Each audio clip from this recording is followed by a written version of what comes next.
నమస్తే, welcome to prime 9, welcome to special interview. నేను Jemimah. ఈరోజు ఈ మధ్యకాలంలో సోషల్ మీడియా ఓపెన్ చేయగానే వివిధ రకాలైనటువంటి వార్తలతో ఒళ్ళు గొగ్గురు పడిపించే విషయాలు మనకెన్నో కళ్ళ ముందు కనిపిస్తూ ఉన్నాయి. చాలా రకాలైన ఘటనలు చూస్తూ ఉన్నప్పుడు సమాజంలో సిగ్గుతో తలదించుకోవాల్సినటువంటి పరిస్థితిని మనం ఎదుర్కోబోతున్నాం. సో ఇలాంటి విషయాలకు సంబంధించి క్లుప్తంగా అసలు ఇలాంటి నేరారోపణలు జరుగుతున్నటువంటి ఈ కాలంలో చట్టరీత్యా ఎలాంటి పనిష్మెంట్లు ఉండబోతున్నాయి, దీనికి సంబంధించి పోలీసులు ఏ విధంగా యాక్షన్ చేయబోతున్నారు, న్యాయ నిపుణుల సలహాలు ఏ విధంగా ఉండబోతున్నాయి, ఇచ్చేటటువంటి జడ్జిమెంట్స్ ఏ విధంగా ఉండబోతున్నాయి అనే వివిధ రకాలైనటువంటి అంశాల గురించి క్లుప్తంగా మనతో మాట్లాడడానికి ఈరోజు ప్రముఖ సుప్రీంకోర్టు న్యాయవాది అయినటువంటి ఆజాద్ గారు మనతో ఉన్నారు. ఆయనతో ఇంటర్వ్యూ తీసుకొని మరిన్ని విషయాలు తెలుసుకునే ప్రయత్నం చేద్దాం. నమస్కారం అండి ఆజాద్ గారు. నమస్తే అమ్మా. సో ఫస్ట్ ఆఫ్ ఆల్ ఈ మధ్యకాలంలో మనం చూస్తున్నాం, సుప్రీంకోర్టు మీరు ఎంతో ఎక్స్పీరియన్స్ కలిగినటువంటి ఒక మంచి లాయర్ అని మేము విన్నాము. కాబట్టి ఈ అంశాల మీద మనం చూసుకున్నట్లయితే కనుక నటి కస్తూరికి సంబంధించినటువంటి విషయమే కానివ్వండి, తర్వాత మీర్పేటలో జరిగినటువంటి మర్డర్ కేసుకి సంబంధించిందే కానివ్వండి, తర్వాత ఇంకా ఆర్జీబీ కేసుకి సంబంధించిందే కానివ్వండి, చాలా రకాలైనటువంటి కేసులు మనల్ని ఉక్కిరి బిక్కిరి చేస్తూ ఉన్నాయి. కొన్ని రకాలైనటువంటి ఘటనలు చూస్తున్నప్పుడు ఒళ్ళు గుగ్గురు పడిపించే అంశాలు మనం ఎన్నో చూస్తున్నాం. దీనికి సంబంధించి ఒక సుప్రీంకోర్టు లాయర్గా మీరు చెప్పదలుచుకున్నది ఏంటి? ఒకటండి, ప్రజెంట్ ఏంటంటే ప్రజల్లో క్రైమ్ ప్రవృత్తి రోజు రోజుకి పెరిగిపోతా ఉంది.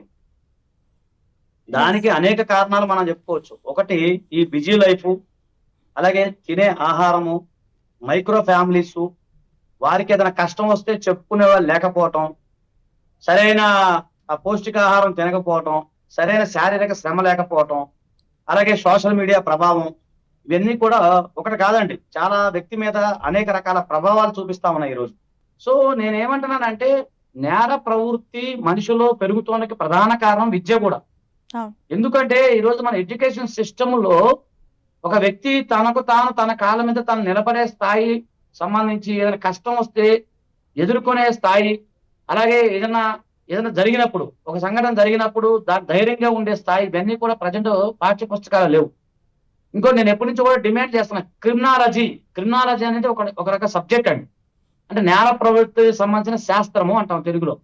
సో అలాంటి విదేశాల్లో దాని మీద క్రిమినాలజీ మీద అనేక సంబంధించి విదేశాల్లో ఉన్నాయి కోర్సులు, కానీ మన భారతదేశంలో క్రిమినాలజీ సంబంధించి ఒక స్పెషల్ సబ్జెక్ట్ లేదు. చిన్నప్పటి నుంచే ఆ వ్యక్తి పెరిగేటప్పుడు అతనికి ఎడ్యుకేషన్ సిస్టమ్ లో ట్రాఫిక్ రూల్స్ విషయంలో, పొరుగు వారిని ప్రేమించే విషయంలో, అన్నిటి విషయంలో కూడా కొంత సిస్టమ్ లో మార్పు రావాలండి. అలా కాకుండా ఈ రోజు ఏదో ఒక చదవాలి, నెంబర్ 1 రావాలి, జాబ్ కొట్టేయాలి, ఇవన్నీ మానసిక ఒత్తిడి కారణం వల్ల మనిషి మృగంగా మారిపోతా ఉన్నాడు.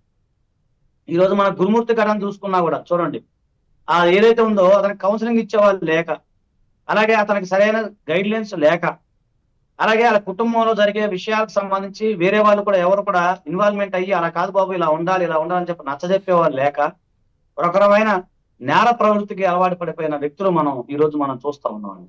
సో ఇప్పుడు మర్డర్స్ కూడా చాలా రకాలైనటువంటి సైకలాజికల్ డిజార్డర్స్ అంటారో, లేదంటే వాళ్ళకు ఉన్నటువంటి మానసిక ఒత్తిడి అంటారో ఏంటో మనకు తెలీదు. మొన్న జరిగినటువంటి మీర్పేట కుక్కర్ కేసుకి సంబంధించి కనుక చూస్తే, ఒక భర్త భార్యని అతి కిరాతకంగా చంపేయడమే కాదు, దానికి అసలు ఆధారాలు లేకుండా చేసిన పరిస్థితి. ఇది ఎంతవరకు వాస్తవం అంటారు? దీనికి సంబంధించి పోలీసులు ఏ విధమైన చర్యలు తీసుకుంటున్నారు? అలాగే న్యాయ నిపుణులుగా మీరు దీని గురించి చెప్పే అంశాలు ఏమేమి ఉన్నాయి?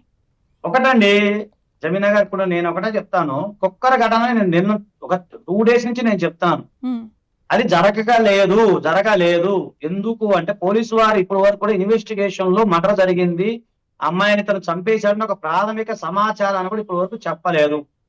దాదాపు 14వ తారీఖు నుంచి ఈ రోజు దాదాపు 10 days అయిపోయింది. ఒకటి, అలాగే దీనికి సంబంధించి మిస్సింగ్ కేసుగా నమోదు చేశారు, ఎక్కడ కూడా ప్రైమా ఫేజ్కి సంబంధించిన ఆధారాలు దొరకలేదు. ఇప్పుడు కొన్ని అనుమానాలకు తావెత్తుతున్నాయి. ఫస్ట్ మొట్టమొదటి అనుమానం సీసీ కెమెరాలు ఉన్నాయి. సీసీ కెమెరాల్లో ఇతను అంటే ఆమె లోపలికి వెళ్ళటం మనకి తిరిగి రాకపోవటమో, లేదు ఇతను చెప్పినట్టుగా 2 బకెట్లు తీసుకెళ్ళటమా, లేదు ఇతను చెప్పినట్టుగానే ఆ కుక్కర్లో వండినప్పుడు ఏమంటే, ఒక సింపుల్ క్వశ్చన్ అండి, ఒక సామాన్య స్త్రీ ఎవరైనా సరే మినిమం భారతదేశంలో 40 నుంచి 50 kgs ఉంటారు. ఒక 10 kgs మటన్ ఉడకబెడటానికి పెద్ద భాండాగారం పెట్టి దాన్ని మంట పెట్టి ఎన్నో 2 గంటలు 3 గంటలు ఉడితేనే ఉడకని పరిస్థితి. అలాగే ఈరోజు కుక్కర్లో 2 కుక్కర్లో 6 గంటలు, ఇంకోటి వాటర్ హీటర్ గురించి 6 గంటలు బకెట్లు వేసి ఉంటదండి వాటర్ హీటర్ ఎక్కడన్నా. 10 లేదా నిమిషాలకే మొత్తం నీరు ఆవిరైపోతుంది, ఉమ్, 20 నిమిషాలకి నీరు ఆవిరైపోతుంది. ఇక వాటర్ హీటర్ 6 గంటలు పనిచేస్తుందా? అసలు కంటిన్యూస్ గా ఇక మొత్తం కాలిపోదా? కరెంట్ కాలిపోదా? మరి కుక్కర్లో అంత ఉడకబెట్టడానికి గ్యాస్ ఉండద్దా? పోనీ చిన్న మనం 1 కేజీ మటన్ వండుకుంటేనే చుట్టుపక్కల వాళ్ళందరూ వాసన వస్తుంది, స్మెల్ వస్తుంది, ఆ కుక్కర్ సౌండ్ వస్తుంది, విజిల్స్ వస్తాయి. మరి ఈయన 72 గంటలు ఏకగ్రీవంగా పనిచేసి ఆ బోన్స్ ని చొరాజు ఎండబెట్టి ఎక్కడ ఎండబెడతారండి? ఎండాకాలం చలికాలం వస్తే ఎక్కడ ఎండబెడతాడు? మధ్యాహ్నం పూట ఎండ కాస్త వస్తుంది, ఆ రోజు అదే మధ్యాహ్నం పూట ఎండబెట్టేసి దాన్ని పొడి చేసి మిక్సీలో వేసి కొట్టాడని ఎన్ని చెప్తున్నారు. కానీ పోలీసు వారు ఒక్కడైనా మీడియా కథనాలకు సంబంధించి ఒక్కడైనా వాళ్ళ ఇన్ఫర్మేషన్ ఇచ్చారా? ఇవ్వలేదు కదా. ఎస్ వాళ్ళు ఏమంటున్నారు? మిస్సింగ్ కేసు మాత్రమే ఇన్వెస్టిగేషన్ చేస్తున్నాము అని. ఇప్పటి వరకు కూడా ఎలాంటి ఆధారాలు లభ్యమైనయా మీరు చెప్పాలి మాకు మీడియా పరంగా. ఈ రోజు నేను ఫాలో అవ్వలేదు, ఏమన్నా ఒకటన్నా దొరికిందా ఈ రోజుకి ఇన్వెస్టిగేషన్ లో? లేదు, ఎటువంటి ఆధారాలు కూడా ఇంకా పోలీసు వారు సమర్పించలేదు అన్నట్టుగానే మరి ఎంత ఆయన చెప్పడానికి గోడకి నెట్టేసి ఆమె తల తగిలింది, మరి బెడ్ స్టైన్ ఎంత పినాలు పెట్టి చూసినా ఒక్కడన్నా ఒక చుక్కన దొరికింది కదండి, ఒక ఎంటికన దొరికింది కదా, ఒక చిన్న ముక్కలన్న దొరుకుతుంది కదా, ఏదో సందర్భంలో ఎక్కడ సాట ఎంత క్లీన్ చేసినా ఏదో సందర్భంలో ఒక చిన్న 0.5 అన్న దొరుకుతుంది. Yes. అలాంటిది లేదు, అలాంటిది ఏం లేదు. పోనీ సీసీ కెమెరాలు చూద్దాం, అతను బకెట్ తీసుకొని రోడ్డు మీద వెళ్తుంటే అందరూ చూస్తా ఊరుకుంటారు. అప్పుడు వెహికల్ లో ఎక్కడ అడుగుడున్నా కెమెరాలు ఉంటాయి, రెడ్ సిగ్నల్ బెట దగ్గర కూడా కెమెరాలు ఉంటాయి. అతను వెళ్ళి మీర్పేట చెరువు పరిసర ప్రాంతాల్లో చాలా మంది డొమెస్టిక్ వాళ్ళు వాడిన కెమెరాలు ఉంటాయి, ఎక్కడో సందర్భంలో దొరుకుతాడు కదండి ఆయన. అవును. మరి అది అలాంటి ఆధారాలు లేవు. అయితే సో మరి ఏంటంటే ఇతను కొంచెం మానసిక స్థితి బాగాలేదేమో అని నేను అనుకుంటున్నాను. ఎందుకంటే జనరల్ గా పోలీసు వారికి కూడా కొన్ని అనుభవాలు ఎదురవుతాయి. అవును మా ఫ్రెండ్స్ కూడా ఉన్నారు పోలీసు మిత్రులు. ఒకడు వస్తాడు, నేను చంపేశానండి, ఆయన చంపేసాను, నేను చంపేశాను వస్తాడు, అక్కడ ఏం ఉండదు. వాడు సైకలాజికల్ ఫీలింగ్, ఒక సైకలాజికల్ ఏంటంటే చంపేశాను ఒక వ్యక్తి మీద పగ పెంచుకుంటాడు, అతను ఏం చేయలేడు. చేయలేని స్థితిలో చంపేశానని ఊహించుకునే వస్తుంటారు చాలా మంది పోలీస్ స్టేషన్కి. ఉమ్, అలా జరుగుతాయి, చాలా సంఘటనలు జరుగుతున్నాయి. అవును సో మాకు కూడా అప్పుడు వేరే వాళ్ళు వస్తారు, ఫోన్ చేస్తుంటారు, సార్ ఒకరిని ఇప్పుడే చంపేశాను అంటాడు. అరే ఎక్కడ ఉన్నావు, ఏం చేస్తాను, ఏంటంటే ఏం ఉండదు, సార్ మా పిచ్చోడు సార్ అలా ఉంటారు. అంటే క్లయింట్ లేక సైకాలజీని బట్టి ఉండదు. నాకు తెలిసి ఇతను ఏదో సైకిక్ పేషెంట్ అయి ఉండొచ్చు, సైకలాజికల్ గా బాధపడుతుండొచ్చు. ఇప్పుడు ఈ రోజు వెళ్ళారు, సీన్ ఆఫ్ అఫెన్స్ కి తీసుకెళ్లారు వాళ్ళు అతన్ని. ఉమ్, చూశాను నేను ఇందాక మీడియాలో చూశాను, తీసుకెళ్లారు. అతను ఏదో బుస్కేసుకుని షర్ట్ ఏదో కప్పుకొని వెళ్ళాడు. ఆ సీన్ రిక్రియేషన్ అంటారు దాన్ని. తీసుకెళ్తే అక్కడ దొరకలేదు కదండి, ఉమ్, అదేం చెప్పలేకపోయాడు కదా అతను. అవును. పోలీసు వారు ఒక ఆధారం కూడా చూపించలేదు. అవును. రాదు ఇన్ని రోజులు ఆధారం లేకపోవడం అంటే. ఇప్పుడు 16వ తారీఖు నాడు కంప్లైంట్ ఇచ్చారు, వాటికి 7 రోజులు, 8 రోజులు వేసుకోండి, వాటికి 8 రోజులు. అవును. 8 రోజులు ఒక ఆధారం దొరకదండి. ఎవరో ఒకరు చెప్పరా, ఇంటి పక్కన వాళ్ళు, ఎదురుకుంటారు, వాళ్ళు అవును. వీళ్ళు ఏదో సందర్భంలో సౌండ్లు వచ్చినాయండి, లేదా మేము విన్నామండి, వాసన వచ్చిందండి అని. నేనేమనుకున్నాను, అతను ఏదో కుక్కని చంపాడా, కుక్క మీద ప్రయోగం చేశాడేమో అనుకున్నాను, నేను అనుకుంటాం. ఎందుకంటే అక్కడ మన మీడియా మిత్రులు వెళ్ళినప్పుడు వాసన వస్తుందండి, స్మెల్ వస్తుందని అన్నప్పుడు ఏదో కుక్కను ఏదో ఏదో ఉంటది కదా, ఎలకలో బొలకలో తీసుకొచ్చి ఏదో చేశాడేమో సైకిక్ ద్వారంలో నేను అనుకున్నది అది. ఎస్ సరే మీరు అన్నట్టుగానే ఒకవేళ అతను అలా నేర ప్రవృత్తికి పాల్పడ్డాడు అంటే అతనికి అసలు మొత్తం విచారించి అతను నిజంగా కల్పబుల్ హోమ్సైడ్, ఉద్దేశపూర్వకంగా చంపి సాక్ష్యాలు తారుమారు చేస్తే మాత్రం అతనికి క్యాపిటల్ పనిష్మెంట్ పడే అవకాశాలు ఉంటాయి, ఉరిశిక్ష పడే అవకాశం ఉంటది. ఎందుకంటే మనం చూసాం కేరళ ఘటనలో గ్రీష్మ అనే అమ్మాయి వాళ్ళ లవర్ కి పాయిజన్ ఇచ్చి కూల్ డ్రింక్ లో పాయిజన్ కలిపి ఇచ్చిన ఘటన. అవును. ఎస్ ఆ ఘటన 2022లో జరిగింది. 2 years లోనే జడ్జిమెంట్ వచ్చింది. ఎస్ దానికి సంబంధించి కోర్టు వారు తీవ్రంగా పరిగణించి అమ్మాయికి ఉరిశిక్ష విధించారు. అవును. సో ఇది కూడా అంతే, కల్పబుల్ హోమ్సైడ్ అంటారు. మర్డర్ కేసు దగ్గరలో డిగ్రీస్ ఆఫ్ మర్డర్స్ అని ఉంటాయి దాంట్లో, అంటే మా సబ్జెక్ట్ అది. దాంట్లో ఏంటంటే బిఎన్ఎస్ అంటే ఐపీసీ బిఎన్ఎస్ 2 ఒకటి అనుకోండి, దాంట్లో ఎక్స్ప్లెయిన్ చేస్తారు ఏమని ఇట్లా దీని యొక్క కల్పబుల్ హోమ్సైడ్, ఉద్దేశపూర్వకంగా చంపడం ఇవన్నీ ఉంటాయి. ఉమ్, సో ఇవన్నీ కూడా కోర్టు వారు పరిగణించే అవకాశం ఉంటుంది. కాకపోతే ఈ రోజు చాలా తక్కువ కేసు అనేది, అది 1 year 2 years ఈజీగా పడుతుంది. ఒకటేనండి, ఆధారాలు ఉన్నాయా లేవా మీడియా పరంగా మీరు నాకు చెప్తే నేను దాన్ని బట్టి చెప్పగలుగుతాను. ఎస్ ఆజాద్ గారు, ఇప్పుడు ఆధారాలు లేదు, అక్కడ క్లీన్ స్వీప్ అని మీరు చెప్తున్నారు. ఇప్పుడున్నటువంటి పరిస్థితుల్లో పోలీసు వాళ్ళకి కూడా చాలా ప్రెజర్ ఉంటుంది కాబట్టి వాళ్ళ నెక్స్ట్ ఆప్షన్ ఏమై ఉంటుంది? అదేనండి, మనిషిని ట్రేస్ అవుట్ చేస్తారు. ఉమ్, లేదంటే వాళ్ళకి ఇంకొక ఆప్షన్ ఉంది, వాళ్ళ అమ్మా నాన్న ఎవరైతే ఉన్నారో ఉమ్, వారు హైకోర్టులో ఏబిఎస్ కార్పస్ పిటిషన్ ఫైల్ చేసుకోవచ్చు. అంటే వాళ్ళకి అంత లీగల్ నాలెడ్జ్ లేకపోయినా సరే, ఒకళ్ళు ఉందో తెలియదు, ఒకళ్ళు ఉంటే వాళ్ళ అమ్మా నాన్నకి అంత టెన్షన్ ఉంటే, ఉమ్, మరి మా అమ్మాయి ఏమైపోయింది 8 days అవుతుంది మేము కంప్లైంట్ ఇచ్చి ఏం జరగలేదు అన్నప్పుడు ఏబిఎస్ కార్పస్ పిటిషన్ ఫైల్ చేస్తే సంబంధిత కోర్టు వారు వచ్చి పోలీసు వారు అక్కడ ఇన్ఫర్మేషన్ ఇచ్చే అవకాశం ఉంది హైకోర్టులో, ఆంధ్రప్రదేశ్ హైకోర్టులో. ఓకే. సో కాబట్టి వాళ్ళకి ఏబిఎస్ కార్పస్ వేసే పిటిషన్ రైట్ అయితే వాళ్ళకు ఉంది, వాళ్ళ అమ్మ నాన్నకు ఉంది. ఎవరైనా సరే వేయచ్చు, చుట్టాలైనా వేయచ్చు, ఫ్రెండ్స్ అయినా వేయచ్చు. ఉమ్, ఆమె మాధవి ఆమె కనపట్లేదు, మీకు కంప్లైంట్ ఇచ్చాము, మాకు చూపించండి అని చెప్పి వేయొచ్చు. ఆ రైట్ అయితే వాళ్ళకు ఉంటుంది. హేబియస్ కార్పస్ పిటిషన్ వేసుకోవచ్చు. రైట్. సో ఇప్పుడు ఈ కేసుకి సంబంధించి సైకలాజికల్గా ఆయనకు ఉన్నటువంటి ట్రాన్స్ వల్ల అలా చెప్పాడని మీరు అంటున్నారు, కుక్కను కూడా చంపారు అది ఇదని చెప్పి అంటున్నారు. ఇవన్నీ కొన్ని వెబ్ సిరీస్ చూడటం వల్ల కూడా ప్రజలు అలాగా మెల్ట్ అయ్యే అవకాశాలు ఉన్నాయంటారా? ఒకవేళ అలాంటి వెబ్ సిరీస్ని బ్యాన్ చేయాలి లేదంటే బాయ్కట్ చేయాలంటే మనం ఏం చేయాలి? ఒకటండి, ఇప్పుడు ఉన్న పరిస్థితుల్లో ఏంటంటే ఇది చాలా మంది భయపడిపోతున్నారండి. కుక్కల్లో మీడియాలో ఎక్కువ రావటం, సరైన ఆధారం లేకుండా మాట్లాడటం, ఇవన్నీ చూసేసరికి ఏమవుతుందంటే చాలా మంది భయప్రాంతులకు గురవుతున్నారు, సైకలాజికల్ గా ఫీల్ అవుతా ఉన్నారు. ఏంట్రా బాబు ఇలా ఉందా అనే ఉన్నది. సో నేనేమంటున్నానంటే ఎవరైనా సరే ప్యానిక్ చెందాల్సిన అవసరం లేదు. పోలీసు వారు చెప్పింది మనం వినాలి. మీడియాలో వచ్చే వార్తలన్నీ కూడా కథనాలుగానే మనం భావించాలి. అయితే మీరు అనొచ్చు ఆధారం లేకుండా మీడియా మాట్లాడిద్దా అని మీరు ప్రశ్నిస్తే నేను కూడా చెప్తాను, మరి మీరు ఆధారం ఉంటే మీరే చూపించండి, ఏదైనా ఒక ఆధారం ఉంటే మీరు చూపించండి మీడియా వారు. ఎందుకంటే ఏదో కుక్కలు చూపించారు, ఏదో చిన్న ముక్కలు, ఏదో మా భాషలో చెప్పాలంటే ఎండు మాంసం అంటారు, ఏదో తునకలు అంటారు. సో అవి చూస్తే అది ఏదో చూపించారు, ఆ తునకలు ఏదో చూపించారు, దానివల్ల అది ఎవరిది? ఒకవేళ ఆ తునకలే ఆ ముక్కల మాంసం ముద్దలు, ఆ తునకలు అది కనుక మనిషి అయితే పోలీసు వారు ఇప్పుడు దాకా తీసుకోకుండా ఉంటారా?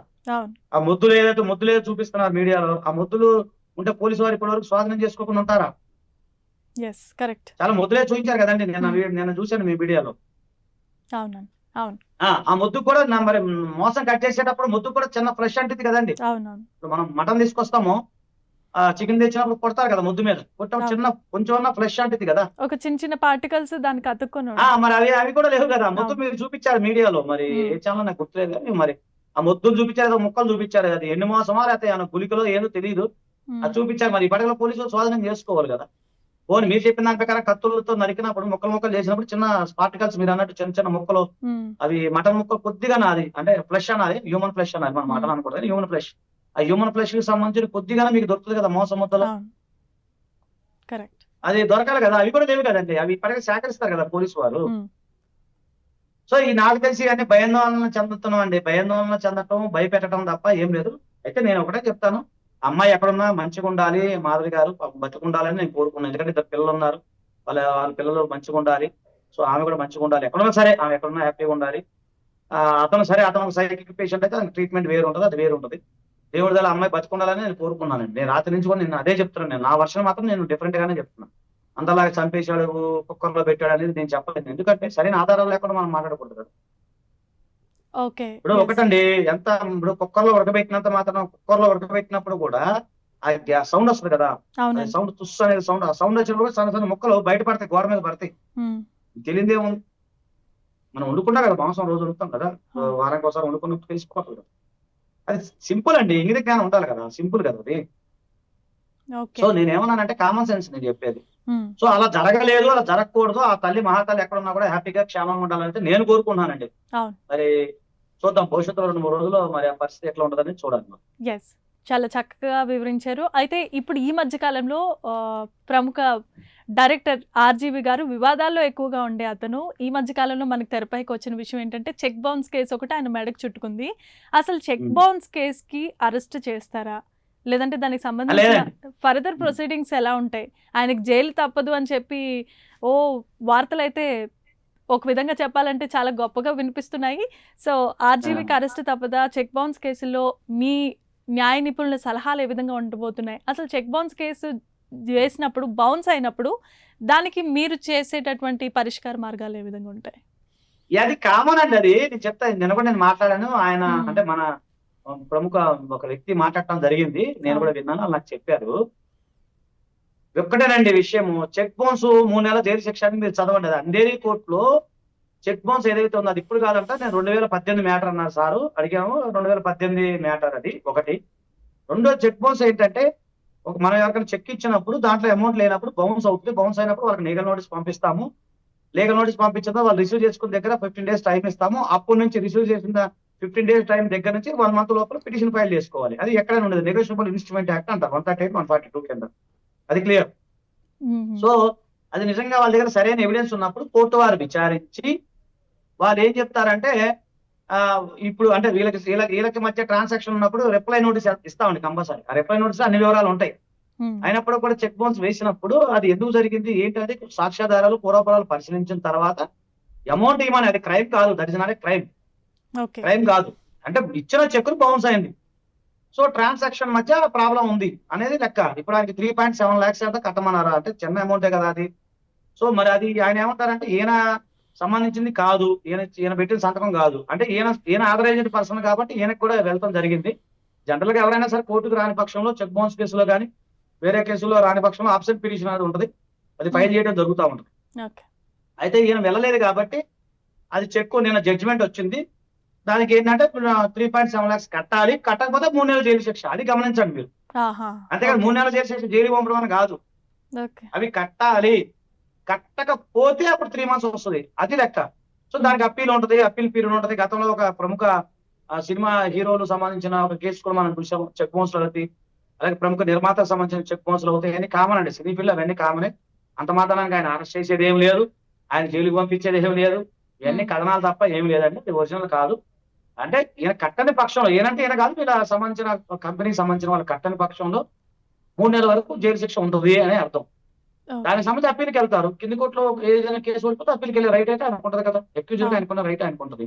ఈజ్ నాట్ అక్యూజ్డ్, ఈయన ఆథరైజ్డ్ పర్సన్ మాత్రమే, అది గమనించండి మీరు. అవును. అంటే ఆర్జీబీ డైరెక్టర్ ఆర్జీబీ అంటేనే వివాదాలకు మారిపోయారు కాబట్టి ఏదో ఒక అభాండం వేసేయడం కామన్ కాబట్టి ఆయనని పర్టికులర్గా ఇందులో లాగుతున్నారు. సో ఇది తెరపైకి వచ్చింది కాబట్టి మిమ్మల్ని అడగడం జరుగుతుంది. అవునండి, అవునండి. అవును. అంటే అయితే మొన్నటి వరకు ఆంధ్రాకి సంబంధించిన ఒక కేసులో ఆయన హైకోర్టులో స్టే తీసుకురావటం, అవును. అంటే ఏదో ఒక వివాదాలకు తెర, ఆయన కేర్ ఆఫ్ అడ్రస్ కాబట్టి సో అది కామన్ ఉంటదండి. అది దీని గురించి ఇది చెక్ బౌన్స్ కి అంత పెద్ద అరెస్ట్ చేసి సినిమాలో చూపించినట్టు తీసుకెళ్లే సీన్ అయితే ఏం లేదు. ఇది కేవలం చెక్ బౌన్స్, అంత నామినల్ కేసులు, కామన్ గా అందరికీ జరిగే కేసులే, ప్రతి ఒక్కరికి జరిగే కేసులే. అది పెద్ద ఒరిగాల్సిన అవసరం లేదు. చెప్పుకోదగిన పెద్ద క్రైమ్ కూడా కాదు, చెప్పుకోదగిన పెద్ద కేసు కూడా కాదు. మేమైతే నథింగ్ అది. సో అది అసలు పెద్ద మ్యాటరే కాదని అంటున్నారు మీరు, మీ దృష్టికి వచ్చింది కాబట్టి, ఒక ప్రముఖ లాయర్గా ఉన్నారు కాబట్టి మీ ఎక్స్పీరియన్స్తో మీరు చెప్తున్న మాట, ఆర్జీబీ చెక్ బౌన్స్ అనేది పెద్ద మ్యాటర్ కాదని అంటున్నారు. రైట్. ఇక ఇంకొక విషయానికి వద్దాం. ఈ మధ్యకాలంలో నటి కస్తూరి తెలుగు ఇండస్ట్రీపై చేసిన వివాదాల గురించి తెలుసు. ఆమెను అరెస్ట్ చేశారు. అరెస్ట్ చేసి జైలుకి పంపించినప్పుడు జైలు ప్రొసీడింగ్స్లో భాగంగా ఆమెని వివస్త్రణ చేసి ఆమెను అన్ని విధాలుగా చెక్ చేసి అప్పుడు నన్ను లోపలికి పంపించారు. అలాగే హీరో అల్లు అర్జున్ని కూడా మొన్న మనం సంధ్యా థియేటర్ తొక్కిసలాట ఘటనకు సంబంధించి అరెస్ట్ చేసినప్పుడు కూడా అలాగే అల్లు అర్జున్ని న్యూడ్గా పంపించారా అని చెప్పి చేసిన కామెంట్స్ ఇప్పుడు హల్చల్ చేస్తున్నాయి. దీనికి సంబంధించి మీరేమంటారు? లేదండి, ఆమె చేసిన కామెంట్ కరెక్ట్ కాదు. అల్లు అర్జున్ గారి కేసుకు సంబంధించిన వేరు. ఆయన అల్లు అర్జున్ గారికి ఆల్రెడీ బెయిల్ వచ్చేసింది. సో అల్లు అర్జున్ గారి కేసుకు సంబంధించి మీరు గమనించండి, ఆయనకి బెయిల్ వచ్చింది. అయితే బెయిల్ కి సంబంధించిన పేపర్స్ ఓకేనండి, ఆయన జైలుకి వెళ్ళాల్సిన జైలుకి సంబంధించిన పేపర్స్ ఏవైతే ఉన్నాయి, బెయిల్ పేపర్స్, దానికి సంబంధించి రిలీజ్ ఆర్డర్ అంటాం మేము. ఆ రిలీజ్ ఆర్డర్ ఏంటంటే అందలేకపోయింది, అంటే సమయం టైం అయిపోయింది, అంటే కోర్టు సమయం దాటిపోయింది అనమాట. కోర్టు సమయం దాటిపోయిన తర్వాత అందలేదు కాబట్టి ఆయన అలా జైల్లో ఉండాల్సి వచ్చింది తప్ప ఆయన ఏమీ నేరస్తుడు కాదు, అంటే అక్యూజ్డ్ కాదు, అంటే అక్యూజ్డ్ వరకే. కానీ ఆ సందర్భంలో బెయిల్ వచ్చేసింది ముందే. సో ఇంట్రీమ్ బెయిల్ అంటాం మనం. సో యాక్చువల్ గా ఏంటంటే ఒక గంట ముందు కనుక ఆ రిలీజ్ ఆర్డర్ వచ్చేస్తే ఆయన జైలు కూడా వెళ్ళాల్సిన అవసరం లేదు, జైలు నుంచి బయటకు వచ్చేవాడు. మీరు చూడండి, అల్లు అర్జున్ గారు ఎంటర్ అయిన తర్వాత లోపలికి ఆయన్ని జైలు లోపల పంపించలేదు, అక్కడ ఒక క్యారిడార్ ఉంటుంది, అది కూర్చున్నారు. అది ఆ రిలీజ్ ఆర్డర్ వచ్చేంత వరకు. అంటే పోలీసు వారికి ఒక రిలీజ్ ఆర్డర్ ఎప్పుడైతే అందుతుందో ఆటోమేటిక్ గా అతను బయటకు పంపించేస్తారు. ఎవరికైనా అదే ప్రొసీజర్. అయితే ఏమైందంటే ఆ రోజు నైట్ అవటం వల్ల, కొంచెం జాప్యం అవటం వల్ల ఆ రోజు ఆయనకి రిలీజ్ ఆర్డర్ ఏదైతే ఉందో అది రావడంతో గంట లేట్ అయింది, జస్ట్ 1 hour లేట్ అయింది. ఆ 1 hour లేట్ అవటం వల్ల ఆయన ఖైదీ కాదు, గుర్తుపెట్టుకున్నాం, ఖైదీ కాదు. 1 hour లేట్ అవటం వల్ల పొద్దున రిలీజ్ చేశారు తప్ప ఆయన ఖైదీ అనేం లేదు, ఆయన మీద ఏమి చూపించలేదు. ఎందుకంటే మామూలుగా జనరల్ గా ఎలా ఉంటది అంటే రిమాండ్ ఖైదీ ఉంటారు. రిమాండ్ అంటే ఇప్పుడు ఉదాహరణకి ఒక నేరం చేసినప్పుడు 15 days 14 days రిమాండ్ ఇస్తారు. ఆ 15 days తర్వాత ఆయన రావాలి, అంటే 14 రోజులు, ఆ రోజులు లెక్క 14 days అవుతుంది. సో కామన్ అది. అప్పుడు ఆయన జైల్లో ఉంటాడు, ఉన్నప్పుడు రిమాండ్ ఖైదీ అంటారు దాన్ని. అయితే జైలు కోర్టు అంటే మన ప్రెజనర్ ఏదైతే ఉందో కోర్టు, మన ఈ ప్రెజెంట్ మాన్యువల్ ఏదైతే ఉంటుందో దానికి సంబంధించి కొన్ని మాన్యువల్స్ ఉంటాయి. ఇప్పుడు ఏంటంటే వాళ్ళు వెళ్ళేటప్పుడు అన్ని చూస్తారండి. అది ఆమెకే కాదు, నటి కస్తూరి గారికి కాదు, ఎవరైనా సరే రిమాండ్ ఖైదీకి పోలీసు వారు ఏంటంటే మొలతాలు కూడా ఉంచారు. అంటే మగవాళ్ళకి మొలతాలు ఉంటుంది, మీకు ఐడియా లేదు, మొలతాలు కట్టుకుంటారు ప్రతి మగవాళ్ళు కూడా. ఆ మగవాళ్ళ యొక్క మొలతాలు కూడా తీసేస్తారు, వెంట తీసేస్తారు. ఎందుకు చెప్పండి? ఎందుకు Idea. అంటే వాళ్ళ జాగ్రత్త కోసం కొంతమంది ఆ మొలతాడుతో మెడ ఉరేసుకుని చనిపోయి ఉంటారు, బెల్ట్ తో మెడక ఉరేసుకుని చనిపోతారు, కొంతమంది బ్లేడ్లు తెచ్చుకున్నప్పుడు చేయి కోసుకొని చచ్చిపోతారు. దానివల్ల ఏంటంటే వాళ్ళకే నష్టం అవుతుంది. అవును. అందుకని ఏంటంటే ప్రెజర్ ని జాగ్రత్త చూసుకోవాలి. అతను జ్యుడిషియల్ రిమాండ్ లో ఉన్నప్పుడు అతని యొక్క ప్రాణాన్ని కాపాడే బాధ్యత ప్రతి ఒక్క జైలర్ ఉంటది. ఉమ్. సో ఈ జైలుకి సంబంధించిన ప్రొసీజర్ లో ఆమెని అంటే ఏమన్నా ఆమె అన్నారు వ్యవస్థ అనేది కాదుకున్నా చెక్ చేస్తారు, మామూలుగా చెక్ చేస్తారు ఏమైనా ఉన్నాయా, ఏమైనా అంటే సంబంధించిన వెపన్స్ తెచ్చుకున్నారా, కోసుకున్నానికి చచ్చిపోయి కొంతమంది అందరూ ఒకలాగా ఉంటారు కదండి జైలుకి వచ్చేవాళ్ళు. అవును. కొంతమంది డిప్రెషన్ ఉంటారు.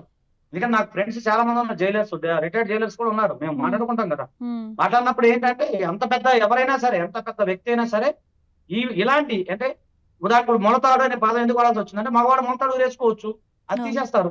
ఉమ్. బెల్ట్ ఉంటది జనరల్ గా మగవాళ్ళకి, ఆ బెల్ట్ తీసేస్తారు. సరే ఇంకేదైనా దానికి సంబంధించిన ఉంటే అక్కడ డిపాజిట్ చేయాలి. ఇప్పుడు ఇది గోల్డ్ ఉంది, వాచ్లు ఉన్నాయి, ఇలాంటివి ఉంటాయి అనుకోండి, ఇవన్నీ డిపాజిట్ చేయాలి అక్కడ. ఉమ్. అలాగే మన చేతిలో ఏదైనా వేరే పెన్ను కూడా ఉంచునేవారండి. ఎందుకంటే దాంతో కోసుకొని చచ్చిపోతారు కదా, అది అవును. ప్రాబ్లం అవుతుంది. పిన్నీసులు ఉంటాయి, మీరు ఏమంటారు, మేము పిన్నీసులు అంటాం మామూలుగా. అవును. మరి ఏమంటారు దాన్ని, సేఫ్టీ పిన్ అనుకుంటారు ఇంగ్లీష్ లో, మామూలు పిన్నీసులు అంటాం మేము. ఆ పిన్నీసులు ఉన్నా కూడా తీసేస్తారు వాళ్ళు. ఉమ్. గుండు సూదులు, పిన్నీసులు, మేకులు అవన్నీ కూడా తీసేస్తారు. ఎందుకంటే అందరూ గొంతు కోసుకోవచ్చు, చేయి కోసుకోవచ్చు, ఏదైనా కోసుకోవచ్చు కదా. అవును. సో అది అంటే జైలుకి వెళ్ళే సందర్భంలో రిమాండ్ ఖైదీలో యథావిధికంగా చెకింగ్ చేసేటప్పుడు చేసే పని అది. ఉమ్. అందులో మనం తప్పు పడడానికి కూడా లేదు. అవును. అయితే అలా అలా ఎలా కుదురుద్దండి అంటే మీకు ఏదన్నా ఆ జైల్లో కనుక అవమానాలు జరిగి మీకు అవమానంగా భావిస్తే గో టు హ్యూమన్ రైట్స్. ఉమ్. మీరు మానవ హక్కుల సంఘానికి ఆశ్రయించండి. మానవ హక్కుల కమిషన్ చాలా ఉన్నాయి, నేషనల్ హ్యూమన్ రైట్స్ ఉంది, స్టేట్ హ్యూమన్ రైట్స్ ఉంది. అక్కడ మీరు ఫిర్యాదు చేయండి. ఒకవేళ వాళ్ళు మీ పట్ల మిస్బిహేవ్ చేసినా, మీకు సరైన పౌష్టికాహారం ఇవ్వకపోయినా, మిమ్మల్ని పట్టించుకోకపోయినా, లేదా మీకు ఏదైనా అనారోగ్యం వస్తే చూడకపోయినా, as accused you have the right um. To file the complaint before the national human rights or state SHRC also. Um. So అది ఉంది కదా. మీరు ఇప్పుడు ఏదో మీడియా పరంగా మీరు అల్లు అర్జున్ గారికి దీనికి అసలు ఆ కేసుకే సంబంధం లేదు. ఆ కేసు వేరు, ఈ కేసు వేరు. అవును. ఆ ఇన్సిడెంట్ కి ఇంకోటి కూడా ఆమె సంబంధం. ఆమె చెప్పే మాటలు ఏంటంటే lack of knowledge. Common man కి అర్థం కావాలి. మీరు అవును. వీడియో ద్వారా మంచి చెప్తున్నాను ఉమ్. ఏంటంటే జ్యుడిషియల్ రిమాండ్ యొక్క ఖైదీ యొక్క రక్షణ అనేది జైలు అధికారుల మీద ఆధారపడి ఉంటుంది. ఉమ్. ఎందుకు అంటే accused is innocent until proven guilty. ఒక వ్యక్తి మీద నేరారోపణ చేసినంత మాత్రాన అతను నేరస్తుడు కాదు. కాదు. అది కోర్టు వారు చెప్పాలి. అతను నేరం చేశాడా లేదనేది కోర్టు విల్ బి డిసైడెడ్. ఉమ్. అట్లా లెక్క వస్తుంది తప్ప ఆ టైంలో వీరికి ఏమి రక్షణ, ప్రాణానికి రక్షించే బాధ్యత వారికి ఏమి కాకుండా, గాయాలు పాలు కాకుండా, అనారోగ్యం కాకుండా, ఇవన్నీ కూడా జైలు సంరక్షణ జైలులో ఉండే అధికారులు సంరక్షించే బాధ్యత వారి పైన ఉంటది. ఉమ్. మీకేదన్నా అలాంటి ఏదన్నా జరిగినప్పుడు వైలేషన్ ఆఫ్ హ్యూమన్ రైట్స్ జరిగితే మీకు నేషనల్ హ్యూమన్ రైట్స్ కమిషన్ ఉంది, స్టేట్ హ్యూమన్ రైట్స్ కమిషన్ ఉంది, లేదా మాలాంటి అడ్వకేట్స్ ఉన్నారు, మీరు అప్రోచ్ అవ్వండి. మీకు ఏదైనా నష్టం జరిగితే మేము దానికి సంబంధించి మీకు కోర్టులో పరిహారం ఇప్పిస్తాము. దానికేముందండి. ఎస్. మరొక ఘటన కూడా మనం చూసుకుంటూ ఉన్నాము. సైఫ్ అలీ ఖాన్, ప్రముఖ బాలీవుడ్ యాక్టర్ సైఫ్ అలీ ఖాన్, ఆయన మీద మర్డర్ అటెంప్ట్ జరిగింది అని చెప్పి అంటున్నారు. దీనికి సంబంధించి కూడా ఒక్కొక్కరు ఒక్కొక్క కథనాన్ని అయితే ప్రచురం చేస్తున్నటువంటి పరిస్థితి. దీనికి సంబంధించి మీరు ఏమంటారు? అది కుటుంబ డ్రామా అనుకున్నానండి నేను. అంటే నాకు అంటే జనరల్ మనం వెళ్ళి బొంబాయి వెళ్ళి చూసేదేం లేదు. వీటిలో వచ్చే వార్తా కథనాలు, నేషనల్ మీడియాలో వచ్చిన వార్తా కథనాలు ఇవి చూసుకుంటే అదేదో కొంతమంది మీడియాలో ఏం చెప్తున్నారంటే అతను వేరే వాళ్ళతో అక్రమ సంబంధం పెట్టుకున్నాడు, వాళ్ళు ఎవరు వచ్చి పొడిచాను కొంతమంది చెప్తున్నారు, కొంతమంది భార్య చేపించిందని కొంతమంది అంటున్నారు. ఏదైనాప్పటికి కూడా ఏంటంటే అది అక్కడ జరిగిన సంఘటన, ఏదో ఆటో డ్రైవర్ తీసుకెళ్లాడు, ఇవన్నీ కూడా ఏంటంటే జనరల్ గా ట్రైల్ లో తేలాలి. ఇంకా ఇన్వెస్టిగేషన్ కొనసాగుతున్నట్టుంది. ఎవరినో అదుపులో తీసుకున్నారంట, అది కత్తి ఒకటి స్వాధీనం చేసుకున్నారంటే, అంటే మనం మీడియాలో చూసిన కథనాల ప్రకారమే. కాకపోతే ఏంటంటే నేను చెప్పేది ఏంటంటే, అంటే ఇలాంటి సంఘటన జరగకుండా ఉండాలి అంటే మరి ఒక కామన్ మ్యాన్ కి, అంత పెద్ద సెలబ్రిటీకి అర్ధరాత్రి వెళ్ళి లోపలికి వెళ్ళి పొడిచారు అంటే మరి కామన్ మ్యాన్ పరిస్థితి ఏంటనేది మీరు అర్థం చేసుకోవాలి. ఒకటి అంటే నేను అనుకునేది దాంట్లో ఏంటంటే ఈయన అతిగా అందరూ నమ్మాడేమో. బయట వాళ్ళైతే రారండి, ఎంత పెద్ద స్థాయిలో ఉన్న వ్యక్తులు వెళ్ళాలంటే ఎంత డేర్ ఉండాలండి మనకి, ఎంత కష్టం ఉంటది. కాబట్టి ఆయన చాలా పుట్టుకతోనే కోటీశ్వరుడు, ఒక యువరాజు, ఒక నవాబు గారు ఆయన. సో అది ఏదో ఇంటర్నల్ గానే జరిగిందేమో అనుకున్నాను. దానికి సంబంధించిన కొంత రివీల్ చేయట్లేదు, ఎందుకంటే పెద్దవాళ్ళ వ్యవహారం కాబట్టి అది రివీల్ చేయట్లేదు. అది ఏముంటదో అతనికి అటెంప్ట్ మర్డర్ అవుతుంది. అతను ఎవరైతే ఉన్నారో అక్యూజ్డ్ పర్సన్ అతను జైలుకి వెళ్తాడు. దాంట్లో ఏముందని కాతే అదే ఇంటి కుటుంబ సమస్య సంబంధించింది ఏమో నేను అనుకుంటున్నాను. అది నా వ్యక్తిగత అభిప్రాయం తప్ప అది అంటే నా దగ్గర లీగల్ గా అథెంటికేషన్ గా లేదు. అది మన రాష్ట్రానికి సంబంధించిన కేసు కాదు. అదే నేషనల్ మీడియాలో అక్కడ ఇక్కడ చూసాం కాబట్టి అంతవరకు మనం చెప్పగలుగుతాం. అది పూర్తిగా డీటెయిల్ కావాలంటే మనం ఆ కేసు యొక్క డీటెయిల్స్ తీసుకుంటే కానీ మనం చెప్పలేము దాంట్లో ఏముంది ఏంటని. ఎస్. అయితే ఎవరైతే సైఫ్ అలీ ఖాన్ మీద అటెంప్ట్ చేశారో ఆ అక్యూజ్డ్‌కి సంబంధించి తరపున వాదించడానికి కూడా ఇద్దరు లాయరు కోర్టు ప్రాంగణంలో దెబ్బలాడుకున్నారని చెప్పి కూడా మేము విన్నాము. అది ఎంతవరకు వాస్తవం అంటారు? అవన్నీ కామన్ అండి, మామూలుగా జనరల్ గా అది అంటే జనరల్గా అవన్నీ ఉంటది. చాలా ఛాలెంజింగ్ కేసెస్ కదా! ఎందుకనంటే దాంట్లో క్లియర్‌గా ఉంది సైఫ్ అలీ ఖాన్ ఆల్రెడీ హాస్పిటల్‌లో అడ్మిట్ అవ్వడము, శస్త్రచికిత్స చేపించుకోవడం, మళ్ళీ తిరిగి కోలుకోవడం. ఇవన్నీ కూడా మనం చూస్తూనే ఉన్నాం visuals one by one, day by day కూడా చాలా చాలా కథనాలు వింటూనే ఉన్నాము. అయితే దీనికి ఉమ్. సంబంధించి అలాంటి వారి తరపున కూడా న్యాయవాదులు వాదించడానికి ముందుకొస్తారని అంటే అవన్నీ ఛాలెంజింగ్ కేసెసే కదా! వాటిని ఎలా డీల్ చేస్తారు? అలా ఏదండి, ఒకటి గుర్తుపెట్టుకోండి మేడం, మన న్యాయ వ్యవస్థ చాలా పారదర్శకంగా ఉంటది. యెస్. ప్రపంచంలో గొప్ప న్యాయ వ్యవస్థ అంటే భారతదేశం, అందులో నో డౌట్ ఎట్ ఆల్.